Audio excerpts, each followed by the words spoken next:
Ang madaogan nga pagsulod ni Jesus sa Jerusalem. Mateo Kapitulo 21, 1-11.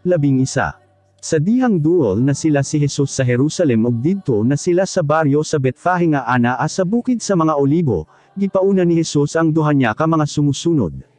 Mingon siya kanila, pag-una kamo didto sa sunod nga baryo. Sa pagsulod ninyo, may makita kamo nga asno nga gihigot og may kaubon nga nati. Habari ninyo kini og dadadinhi kanako. Kon may mangutana kaninyo, tubagan ninyo, kinahanglanan kini sa Ginoo, ug ipadala dayon niya kini kaninyo. Maitabo kini aron matuman ang gisulti sa propeta. Saltihin ninyo ang mga taga-Ziyon nga anya na ang ilang hari.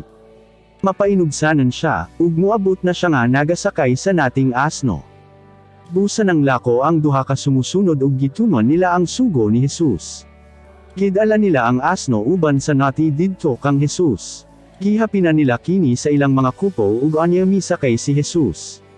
Didto'y daghang mga tawo nga nagbuklad sa ilang mga kupo sa dalan. Ang uban nagputol og sanga sa mga kahoy ug gibutang kini sa dalan. Naninggit ang mga tawo nga naguna og ang nagsunod kanya, dayegan ta ang kaliwat ni David.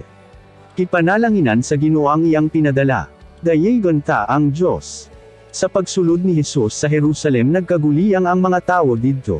Mingon sila, kinsa ba ka ng tohana?